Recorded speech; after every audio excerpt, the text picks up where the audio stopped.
सुप्रभात मुलांनो, आज आपण नवीन पाठ शिकणार आहोत सोप्या भाषेमध्ये. घाबरण्याचं काही कारण नाही. मला सांगा, हे चित्र कशाचे आहे? तुमच्या लक्षात आलं असेल की हे चित्र आहे सावित्रीबाई फुले. सावित्रीबाई फुलेंचं नाव आपण पुस्तकामध्ये वाचतो, त्यांची जयंती साजरी करतो. का? कशासाठी? कारण त्यांनी काही चांगले कार्य केले. बरोबर. कोणते कार्य केले? तर जगात सर्वात पहिली महिला जी स्त्री शिक्षिका झाली ती आहे सावित्रीबाई फुले. आणि सावित्रीबाई फुलेमुळे आज असंख्य महिला वेगवेगळ्या पदावर झालेल्या आहे. कोणी पोलीस, इंजिनियर, डॉक्टर. ते कशामुळे? कोणामुळे? तर सावित्रीबाई फुले. कारण यांनी सर्वप्रथम स्त्रियांना शिकण्यास उत्सुक केले. प्रयत्नशील ठरल्या होत्या ह्या. यांनी सर्व स्त्रियांना एकत्र करून शिकण्यास उत्सुक केले होते. म्हणून सावित्रीबाई फुलेंचे नाव आपण इतिहासामध्ये पाहत असतो. त्यांची जयंती आपण साजरी करतो. हिंदीमध्ये सांगणार आहे, ये चित्र है सावित्रीबाई फुले का, क्योंकि इन्होंने महिला को पढ़ने के लिए उत्सुक किया और उस वजह से आज असंख्य महिला डॉक्टर, इंजीनियर और पुलिस, IAS ऑफिसर. ये किसकी वजह से? तो सावित्रीबाई फुले. इनका कार्य बहुत महत्वपूर्ण था, इसलिए इतिहास में हम इनके कार्यों को जानकर उनकी जयंती करते हैं. इनकी वजह से असंख्य स्त्रियां बहुत अच्छे अच्छे पद पर है, स्थल पर है. तो ये है सावित्रीबाई फुले. याच्यानंतर आहे सरोजिनी नायडू. सरोजिनी नायडूने समाजामध्ये लोकांच्या समस्यांना समजून घेतले. त्यांचे काय कार्य आहे आणि आपण कसं प्रयत्न केलं पाहिजे हे लक्षात घेऊन राजकारणामध्ये त्यांनी स्वतंत्रता आंदोलनमध्ये सहभागी होऊन स्वतंत्रता मिळण्यासाठी त्यांनी प्रयत्न केला. ये है सरोजिनी नायडू. इन्होंने लोगों की समस्या को जानकर उनको स्वतंत्रता मिलने के लिए आंदोलन में सहभागी होके लोगों की मदद की. त्यानंतर आहे मदर तेरेसा. मदर तेरेसांना काय म्हटलं जाते? गरिबांची आई. का बरं म्हटलं जाते गरिबांची आई? कारण मदर तेरेसा ही अशी स्त्री आहे की हिने समाजातील गरीब लोकांना कपडे, अन्न, वस्त्र देऊन त्यांची मदत केली. त्यांच्या भावना समजल्या आणि वेळोवेळी त्यांना मदत केली. आणि हाच आपला त्यांनी राजमार्ग समजला. तर हिंदीमध्ये सांगते, मदर तेरेसा इनको गरीबों की माँ कहा जाता है. क्यों?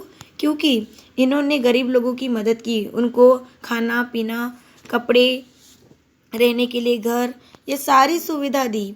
इसके लिए और एक ही लोगों को नहीं, तो जहाँ जहाँ लोगों को मदद की ज़रूरत है वहाँ वहाँ गरीबों की मदद की. और इसीलिए इनको नोबल पारितोषिक नोबल कमेटी की तरफ से दिया गया था. और इसीलिए ये नोबल कमेटी की तरफ से जब उनको नोबल पुरस्कार मिला तो उन्होंने अपने आभार में क्या कहा, अपने सारांश में जो बातें कही थी वो ये लेसन में हम सीखने वाले हैं. मदर तेरेसांना नोबल कमिटीकडून नोबल पारितोषिक देण्यात आले 1979 मध्ये. तर त्यावेळेस त्यांना नोबल पारितोषिक दिले असताना टाळ्यांचा जेव्हा कडकडाट आवाज आला त्यावेळेस त्यांनी जो सारांश म्हटला होता तो या पाठामध्ये आपण शिकणार आहोत. तर 1979 मध्ये मदर तेरेसांना नोबल पुरस्कार जाहीर करण्यात आला. या प्रतिष्ठित पुरस्काराला स्वीकार करायला मदर तेरेसा विनम्र वृत्तीने गेला. मोठ्या सन्मानाने तिथे गेल्या. 1979 साल को मदर तेरेसा को नोबल पुरस्कार दिया गया और ये पुरस्कार लेने के लिए वो बड़े सम्मान से वहाँ गए. जगात शांतता प्रस्थापित करण्याचा मानवतेची सेवा हाच राजमार्ग असतो. मदर तेरेसांनी हे सिद्ध केले होते. मदर तेरेसा ने ये सिद्ध करके दिखाया था कि मानव की सेवा करना यही अपना राजमार्ग है. त्यामुळे त्यांची निवड निर्विवाद आणि पारितोषिकाची शान ठरणारी होती. इसलिए उनकी निवड यानी उनको चुना गया था. क्यों? निर्विवाद चुना गया था, यानी लोगों के सहमति से, और पारितोषिक देने के लिए उनको चुना गया था. कारण गेल्या काही वर्षात हा बहुमान मिळालेल्या व्यक्तींमध्ये राजकारणी, नेते, पुढारी किंवा मुत्सद्दी होते. सतत 31 वर्ष कोलकाताच्या झोपडपट्ट्यामध्ये काम करणारी स्त्री नव्हती. मदर तेरेसांमुळे भारतातल्या एकाच शहराचे नाव नोबेल पुरस्कारासाठी दुसऱ्यांदा जोडले गेले. क्योंकि मदर तेरेसा इन्होंने ऐसा काम किया था कि उनके काम को निर्विवाद बनाया गया था। गए कितने सालों से उनको हर एक व्यक्तियों में, जैसे राजकारणी लोग थे, पुडारी मुत्सद्दी लोग थे, सतत 31 साल तक कोलकाता के झोपड़पट्टी में उन्होंने काम किया था। मदर तेरेसा की वजह से भारत को दूसरे बाल नोबेल पुरस्कार का नाम देकर जोड़ा गया। देशोदेशीचे उच्च पदाधिकारी मुत्सद्दी विचारवंत यांच्या उपस्थितीत एका लहानखुऱ्या कृश खादिऱ्या मदरने जेव्हा $1,90,000चा तो पुरस्कार स्वीकारला, तेव्हा खूप वेळ टाळ्यांचा कडकडाट होत राहिला। देशोदेशी के पदाधिकारी यानी देश देश के जब पदाधिकारी लोग, मुत्सद्दी विचारवंत विचारशील लोग जब वहाँ उपस्थित थे, ते सादे सिंपल कपड़ों का लिवाज रहने वाली लहानखोऱ्या कृश खादिरानी मदर ने जब $1,90,000 का पुरस्कार लेते वक्त स्वीकारा, जब उन्होंने लिया, तब बहुत सारे तालियों का आवाज़ सुनाई आया। गगनभेदी म्हणजे आकाशातून टाळ्यांचा कडकडाट होत राहिला। त्यानंतर मदर तेरेसा बोलायला लागल्या और उसके बाद फिर मदर तेरेसा बोलने लगे। एक स्मित वदन आणि काळजाला हात घालणारे साधे से भाषण, उनका जो भाषण था वो एक स्मित वदन यानी हास्य रहित स्माइल देते वक्त और काळजाला यानी अपने हृदय को स्पर्श करने वाला था। त्या भाषणामागे आयुष्यभराची साधना होती। उन्होंने जो भाषण दिया, जो स्पीच बोली, उसके पीछे यानी पूरे साल भर की उनकी साधना थी। त्या भाषणामागे आयुष्यभराची साधना होती। ते विद्वत्ता प्रचुर नव्हते, पण भावनांची ओतप्रोत होती। उनके भाषण में विद्वत्ता प्रचुर नव्हते यानी बहुत सारा विचारशील वृत्त यानी बहुत ज्ञानी स्वरूप नहीं था, लेकिन उसमें बहुत सारे भावना जुड़ी हुई थी। त्यानंतर सुमारे 20 मिनिटे चाललेल्या आभाराच्या भाषणात प्रारंभ मदरनी प्रार्थनेने केला। प्रारंभ म्हणजे सुरुवात। मदर ने जब अपने भाषण को शुरुआत की, तब उन्होंने वो भाषण एक प्रार्थना से शुरू की। बोलताना त्या कितीदा घहिवरल्या, श्रोत्यांचे डोळेही ओले झाले। बहुत बार जब वो बात करने लगे घहिवरले यानी वो उनका बहुत यानी हृदय उनका ये हो गया, बहुत सहनशील सेंसिटिव हो गए, और उस वक्त श्रोत्यांचे डोळे ही ओले। जब श्रोते यानी जो सुनने वाले लोग हैं, भाषण सुनने वाले जो लोग, उसको कहते हैं श्रोता। श्रोत्यांचे डोळे ही ओले झाले, उनकी आंखें भरके आई। मदर तेरेसा म्हणाला, व्यक्तिशः मला असं वाटतं की मी या पुरस्कारासाठी पात्र नाही, पण माझ्या गरीब बांधवांच्या वतीनं मी त्याचा स्वीकार करते। मला हा पुरस्कार देऊन नोबेल कमिटीने एक प्रकारे गरीब देशांचाच गौरव केला आहे। जगातल्या गरिबांना मान्यता मिळाली आहे। जब उन्होंने अपना भाषण देने में शुरुआत की, तब उन्होंने कहा कि व्यक्तिशः यानी वैसे देखा जाए तो मैं ये पुरस्कार लेने की इतनी यानी ये नहीं हूँ, उतनी मेरी हैसियत नहीं, लेकिन ये गरीब लोग जो मेरे साथ हैं, उनके लिए मैंने इस पुरस्कार का स्वीकार किया है। ये नोबेल कमेटी ने इस पुरस्कार को देके मेरा सम्मान तो किया है, लेकिन साथ ही साथ गरीब लोग जो है उनका भी सम्मान किया है, ऐसे उन्होंने अपने भाषण में कहा। आपण या जगात प्रेम करायला आलो आहोत। एक वेळी पोटाची भूक भागवता येईल, पण प्रेमाची भूक भागणं फार कठीण। उन्होंने कहा कि एक प्रकार देखा जाए तो अपन पेट की भूख को मिटा सकते हैं, लेकिन प्यार की भूख नहीं ले सकते। आपल्या कुटुंबात पण एखादी व्यक्ती असेल जी प्रेमाची भुकेली आहे। अपने फॅमिली में भी एक व्यक्ती रहता है जो प्यार का भूखा रहता है। तिला प्रेम द्या, घरातून सुरू झालेले प्रेम जगभर पसरू द्या। उन्होंने कहा कि घर से प्यार देने की शुरुआत करो। अगर घर से बच्चों को प्यार मिलेगा तो उनका वही प्यार जग में फैलेगा, त्यांचा तो प्रेम जगभर पसरेल। शांतता तरी का नष्ट होते? माणसाच्या किमान गरजाही पूर्ण होऊ शकत नाही, म्हणून आज जगभरात लाखों मूल मरतायत भूख दैन्य अशा अनेक कारणांनी।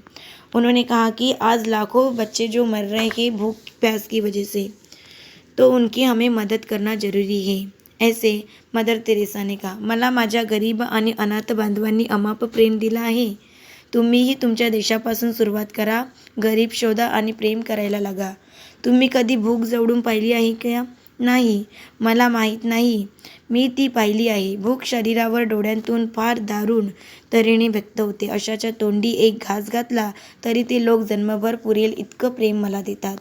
हे माझं केवढं भाग्य.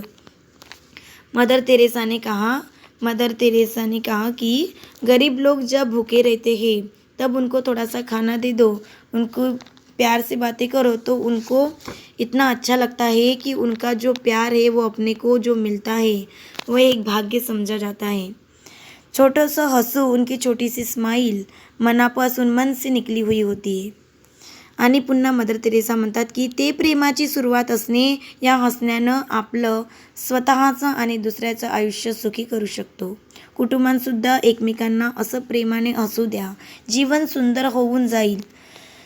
मदर तेरेसा ने कहा कि अपने फैमिली में, कुटुंब में अपने को प्यार से रहना है, प्यार के हंसी मिलके अपने को जीना है, उससे हमारा जीवन सुंदर होगा.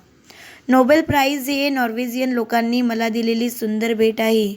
उन्होंने कहा कि जो ये नोबेल प्राइज़ मुझे मिला है वो नॉर्वेजियन लोक की तरफ से सुंदर भेट है. या रकमेतून मी घर नसलेल्या लोकांसाठी घर बांधून देणार आहे. उन्होंने कहा ये जो रकम है, ये रकम से मैं जिनके पास घर नहीं है उनके लिए मैं घर बनाऊंगी. प्रेम घरापासूनच सुरू होतं. प्यार ये घर से ही सुरू होता है, अशी माझी श्रद्धा आहे, ऐसी मेरी श्रद्धा आहे. खरंच गोष्ट आहे, सत्य है कि घरच नसेल, घर नहीं होगा तो प्यार कहाँ से मिलेगा, प्रेम कुठून मिळणार. म्हणूनच गरिबांना घर द्यायचं. इसीलिए गरीब को घर देना जरुरी है. जगभर केवढं गरीब देशातच नव्हे तर पाश्चिमात्य देशामध्ये मला दूर करायला अतिशय अवघड अशी गरिबी आढळली. रस्त्यावरच्या एखाद्या उपाशी भिकाऱ्याला उचलून आणून मी त्याला बशीभर भात देते, तेव्हा त्याची भूक मिटते. पण जे व्यक्ती नकोशी आहे, एकटी आहे, समाजानं जिला टाकून दिलेलं आहे, त्या व्यक्तीची गरीब फार क्लेशकारक आहे. त्या व्यक्तीची गरिबी फार क्लेशकारक आहे. मदर तेरेसा ने कहा कि जगभर कितने गरीब लोग हैं. जग में, ये देश में, पाश्चिमात्य देश यानी परदेश में भी इतने सारे गरीब लोग हैं कि जब मैं उनके पास जाती हूँ, उनकी गरीबी देखती हूँ, तब उनको मैं जब खाना देती हूँ ना तो उनकी भूख मिट जाती है और उन्हें बहुत अच्छा लगता है. और जो आदमी अकेला रहता है, जब उसको समाज ठुकरा देता है, ऐसे व्यक्ति को उनकी गरीबी जो रहती है वो बहुत त्रास वाली होती है, बहुत क्लेशकारक, त्रासदायक होत रहती है. मदर तेरेसांचे भाषण संपले तेव्हा प्रत्येक व्यक्ती विचारात बुडून गेले होते. मदरनी नोबेल कमिटीला असे आवाहन केले की वितरण सोहळ्यानंतरची मेजवानी रद्द करावी. त्या वाचलेल्या पैशातून गरिबांना जेवण द्यावे. या विनंतीचे सर्वांच्या हृदयांना उदात्तेचा स्पर्श झाला. भावनांचा एकच किल्लोळ उमटला. नॉर्वे, स्वीडन, युरोपमधल्या सामान्य माणसांनी पैसे दिले. लहान मुलांनी आपल्या पॉकेट मनी दिला. मदर तेरेसा ने कहा कि उनका भाषण जब ख़त्म हुआ तब उन्होंने कहा कि नोबेल कमेटी ने जो मेज़बानी रखी है, खाना का जो आयोजन किया है, उसे कैंसिल कर दो, उसको रद्द किया जाए, क्योंकि उसमें से वो खाने के जो पैसे बचेंगे उस पैसों से हम गरीब लोगों के लिए खाना लेंगे और उनके लिए घर की व्यवस्था करेंगे. या त्यांच्या विचाराने, उनके इस विचार से सारे लोग चुपचाप ख्यालों में डूब गए. या विनंतीने सर्वांच्या हृदयांना उदात्तेचा स्पर्श झाला. सबके विचार में उनके हृदय को आनंद मिला, आनंद का स्पर्श हुआ. भावनांचा एकच कल्लोळ उमटला. सारे लोगों में भावना व्यक्त हो गई. नॉर्वे, स्वीडन, युरोपमधल्या सामान्य माणसांनी पैसे दिले. नॉर्वे, स्वीडन, यूरोप के लोगों ने, सामान्य आदमी जो थे उन्होंने पैसे दिए. छोटे बच्चों ने अपने पॉकेट मनी से पैसे निकाले. बघता बघता, देखते देखते 36,000 पाउंड जमले. 36,000 पाउंड जमे. मेजवानीचे पैसे वाचले होते. मेजवानी के भी पैसे बचे थे 3,000 पाउंड. त्यात घातल्यावर ती रक्कम नोबेल पारितोषिकाच्या रकमेच्या जवळजवळ निम्मी झाली. निम्मी म्हणजे अर्धी. निम्मी निम्मी म्हणजे अर्धी. जेव्हा ती रक्कम दिली तर ती निम्मी झाली. 36,000 पौंड जमले आणि मेजवानीचे जे पैसे उरले होते ते. असे 3,000 पौंड त्यात घातल्यावर 36,000 में जब वो 3,000 पौंड पैसे डाले तब वो जब नोबेल पारितोषिक की तरफ से जो रकम मिली थी उस रकम के आधे में हो गई थी. ती रक्कम जी आहे ती पारितोषिकेच्या रकमेच्या जवळजवळ निम्मी होती. निम्मी म्हणजे अर्धी. अनेक देशांना त्यांच्यावर चित्रपट करायचे होते. जपानी टेलिव्हिजनचे एक पथक आले होते. मदर त्यांना म्हणाल्या, अनेक देश के लोगों ने उनके ऊपर फिल्म बनाने को बोले. जापानी टेलीविज़न ने एक पथक आले होते. उनका एक जापान की तरफ से टेलीविज़न पर उनका एक पथक आया था. मदर तेरेसा त्यांना म्हणाल्या, उनको मदर तेरेसा ने कहा, नो सॉरी, आता पुरे झालं. नो मोर ग्लैमर एंड पब्लिसिटी. मला माझ्या सेवेच्या साध्या आयुष्याकडे परत वळू द्या. उन्होंने कहा कि मुझे पब्लिसिटी नहीं करना है. नो सॉरी, अब बहुत हो चुका. नो मोर ग्लैमर एंड पब्लिसिटी. मुझे कोई फ्लैश नहीं मारना है और नहीं मुझे ग्लैमर बनना है और मुझे नहीं पब्लिसिटी करना है. मुझे मेरा जो काम है सेवा करने का, लोगों को मदद करने का जो मेरा काम है, राजमार्गे उनकी तरफ मुझे जाने दो. आपले खरे काम कोणते ते एकदा पक्के झाले की त्या खऱ्या कामापासून दूर नेणारे काहीही अशा थोर व्यक्तींना आवडत नसते. मग मी कीर्ती असो की पैसा असो. अगर अपन कोई अच्छा काम करने का इरादा किया है और उसके तरफ से अगर कोई हमें दूर लेके जा रहा है तो वो व्यक्ति को, वो कोई भी आदमी रहो, उसको वो अच्छा नहीं लगता. जब वो कोई अच्छा काम करने जा रहा है और अगर कोई जो विचारवंत जो अलग लोग हैं वो उनको दूर निकाल कर लेके जा रहे तो वो मुझे अच्छा नहीं लगता. फिर वो कीर्ति असो, समाज में मेरा नाम हो या फिर पैसा रहो, वो मुझे पसंद नाही, असं मदर तेरेसांनी सांगितलं. मदर तेरेसांनी म्हटलं की मला पब्लिसिटी करायची नाही आणि ग्लॅमर बनायचं नाही आहे. माझं जे काम आहे समाजसेवेचं, जो मी राजमार्ग ठरवला आहे, लोकांची मानवताची सेवा करणे, हेच खरे माझे कार्य आहे आणि ते मी करणार. आणि जर त्याच्यापासून मला लोक दूर नेणार तर मला ती व्यक्ती आवडणार नाही. मग ती कीर्ती असो की पैसा असो, मग माझी नाव लौकिक हो समाजामध्ये की पैसा असो, ते मला आवडणार नाही, असं गरिबांची आई मदर तेरेसा यांनी म्हटले. तर मुलांनो, हा लेसन तुम्हाला समजला असं मी गृहीत धरते. तो बच्चों, ये पाठ आपको समझा ऐसे में समजती हूँ. तो आज आपण यही रुकते. आज आपण इथेच थांबूया. नंतर प्रश्नांची उत्तरे आपण नंतर भागात बघू.